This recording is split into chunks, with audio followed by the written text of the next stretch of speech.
അവസാന കാലമാകുമ്പോൾ പ്രകടനപരത കൂടും, കാട്ടിക്കൂട്ടൽ കൂടും. ഇന്ന് ശരിയല്ലേ? ഇന്ന് പള്ളിക്കകത്തുള്ള സ്ഥിതി എന്താ? ഈ അടുത്ത് ഞാനൊരു പള്ളിയിൽ നിസ്കരിക്കാൻ കയറി, ഒരു സെപ്പ് നിറയെ അവിടെ ആളില്ല, ഒരു സെപ്പ് തികയെ ആളില്ല. ഒരു യശാംസ്കാരത്തിനാ കൂടിയത്. എന്നിട്ടോ പള്ളിക്കകത്തും പുറത്തും എല്ലാ ഭാഗത്തും ശബ്ദമെത്തുന്ന രൂപത്തിൽ ബോക്സാ. എന്നിട്ട് മൈക്ക് വെച്ചിട്ട് മൂപ്പർ നിസ്കരിക്കുകയാണ്. അങ്ങനെ ഉറക്ക പോകുന്നേ. എന്താവശ്യത്തിന്? ഒന്നുമില്ലാതെ ചെറുങ്ങനെ കൂറ്റെടുത്താൽ തന്നെ അദ്ദേഹത്തിന്റെ കൂറ്റെവിടെയും എത്തും.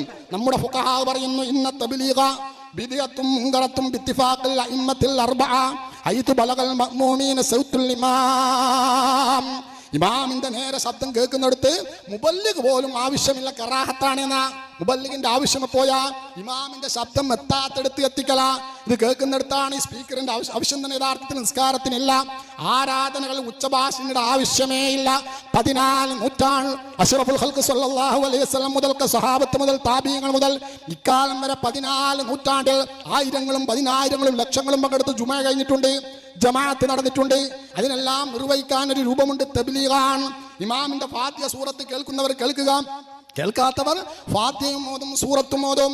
സൂറത്ത് ഓതൽ അവർക്ക് സുന്നത്താണ്, കുനൂത്ത് കേൾക്കാത്തവർക്ക് കുനൂത്ത് ഓതൽ സുന്നത്താണ്. അങ്ങനെയാണ് അതിന്റെ രീതി. കേൾക്കാത്തവരെ കൃത്രിമ ശബ്ദം കേൾപ്പിക്കുക എന്നതല്ല ഇസ്ലാമിന്റെ ശരിയായ രീതി. ഇത് നമ്മൾ പഠിക്കേണ്ടതാ, മനസ്സിലാക്കേണ്ടതാ.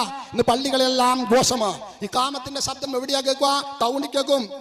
ഇഖാമത്തിൽ ചെവിയിൽ പിന്നെ കാതിൽ വിരൽ പോലും വെക്കൽ സുന്നത്തില്ലല്ലോ. എന്തുകൊണ്ടാ? ഇഖാമത്ത് എന്നത് അവിടെ ഉള്ള ആളുകളെ മാത്രം കേൾപ്പിക്കാനുള്ളതാണ്. ആ ഇഖാമത്താണ് ടൗണിലേക്ക് കേൾക്കുന്നത്.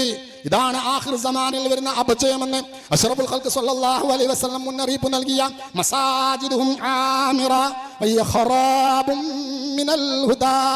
അമ്പരച്ചുംബികളായ നല്ല നല്ല കെട്ടിടങ്ങളായിരിക്കും, നല്ല പള്ളികളായിരിക്കും, നല്ല മൂടിയുള്ള പള്ളി, ഡിസൈൻ പ്രവർത്തനങ്ങൾ പള്ളി, എല്ലാ വർക്കുകളുമുള്ള പള്ളി. പക്ഷേ പള്ളിക്കകത്തുണ്ടാകേണ്ട ശരിയായ ഖുശൂ ഉണ്ടാകൂല, ഭക്തി ഉണ്ടാകൂല, ശരിയായ ഇത്തിബാ ഉണ്ടാകൂല. നമ്മളെ താല്പര്യമനുസരിച്ച് എന്തൊക്കെയോ നിസ്കാരത്തിൽ കടത്തിക്കൂട്ടി ശരിയാവണ്ണം മസ്ബൂക്കിന് നിസ്കരിക്കാൻ പോലും കഴിയുന്നില്ല. ഇമാം ദുആ ചെയ്യുന്നത് ഈ സാധനത്തിലാണ്. നിങ്ങൾ ആലോചിച്ച് നോക്കൂ, എന്തൊക്കെയാണ് പള്ളിക്കകത്ത് നടക്കുന്നത്. ഹബീബായ തങ്ങൾ പറഞ്ഞില്ലേ, അവസാന കാലമാകുമ്പോ ഇസ്ലാമിന്റെ കർമ്മങ്ങളെല്ലാം നാമത്തിലൊതുങ്ങും. ലാ യബ്കാ മിനൽ ഇസ്ലാമി ഇല്ല ഇസ്മോ. നാമം മാത്രമായിരിക്കും ഇസ്ലാം. പേരിന് ജുമുഅ, പേരിന് ജമാഅത്ത്, ഖുശൂ ഇല്ല, സൂക്ഷ്മതയില്ല, വറയില്ല, ഇഹ്തിയാത്തില്ല. ഉണ്ടോ എന്റെ പ്രിയപ്പെട്ടവരെ? ആലോചിച്ചു നോക്കൂ. വെള്ളിയാഴ്ചത്തെ ഖുതുബയിൽ ഉച്ചഭാഷണം ഉപയോഗിക്കൽ നിർബന്ധമാണെന്ന് ആർക്കെങ്കിലും അഭിപ്രായമുണ്ടോ? ഇല്ല. സുന്നത്താണെന്ന് ആർക്കെങ്കിലും അഭിപ്രായമുണ്ടോ? ഇല്ല. ഇത് വെക്കൽ പുണ്യമാണെന്ന് ആർക്കെങ്കിലും അഭിപ്രായമുണ്ടോ? ഇല്ല. അതേ സ്ഥാനത്ത് ഖുതുബ ഓതുമ്പോൾ ഉച്ചഭാഷണം ഉപയോഗിക്കാൻ പാടില്ലെന്നും അത് ഖുതുബ അസാധുവാകുന്നെന്നും അത് പറ്റാത്തതാണെന്നും നേരെ ഖതീബിന്റെ തൊള്ള ശബ്ദം 40 ആൾ കേൾക്കണമെന്നും കേരളത്തിൽ പറഞ്ഞ പണ്ഡിതന്മാരാരാ? ഉസ്താദുമാരുടെ എല്ലാം ഉസ്താദായ ശംസുൽ ഉലമായി വദ്ദീൻ നാദാവൃത്ത ഓറുടെ ഉസ്താദാണ്. വണ്ടൂര് താജുൽ ഉലമയുടെ ഉസ്താദാണ്. ബഹുമാനപ്പെട്ട കണ്ണി ഉസ്താദിന്റെ ഉസ്താദാണ്. ബഹുമാനപ്പെട്ട ഈക ഉസ്താദിന്റെ ഉസ്താദാണ്. കേരളത്തിലെല്ലാ ഉലമായിന്റെയും ഉസ്താദായ കിരീടം വെക്കാത്ത പണ്ഡിത ലോകത്തെ സിംഹഗർജനമായ ആരാലും വാഴ്ത്തപ്പെടുന്ന അല്ലാമ ചൊക്കളിൽ മറാട്ടി കിടക്കുന്ന കുത്തുബിത്തങ്ങൾ. ആ കുത്തുബിത്തങ്ങളുടെ ഫത്വയില്ലേ? ആ കുത്തുബിത്തങ്ങൾ അഭിപ്രായം മാനിക്കേണ്ടതല്ലേ? മാനിക്കാൻ മാത്രം മൂപ്പർ ഇൽമി തികഞ്ഞവരല്ലേ? തഖ്വയിലും ഇൽമിലും ഇഖ്ലാസിലും എല്ലാം മുന്തിയ ബഹുമാനപ്പെട്ട കുത്തുബിത്തങ്ങൾ അഭിപ്രായം മാനിക്കേണ്ടതല്ലേ? നാദാപത്തെ ശംസുൽ ഓറുടെ അഭിപ്രായം മാനിക്കേണ്ടതല്ലേ? കാങ്ങാട്ടോറുടെ അഭിപ്രായം മാനിക്കേണ്ടതല്ലേ? വണ്ടൂര് താജുൽ ഉലമയുടെ അഭിപ്രായം മാനിക്കേണ്ടതല്ലേ? ഇവരെല്ലാം ആരാണ്? സമുദ്രസമന്മാരായ ഇന്ന് കേരളത്തിൽ ജീവിക്കുന്ന എല്ലാ ഉസ്താദുമാരുടെയും ഉസ്താദോ അവരുടെ ഉസ്താദോ അവരുടെ ഉസ്താദിന്റെ ഉസ്താദോ ആയ ഈ മഹാന്മാർ അഭിപ്രായ വ്യത്യാസമെല്ലാം നമുക്കിവിടെ മാറ്റിവെക്കാം.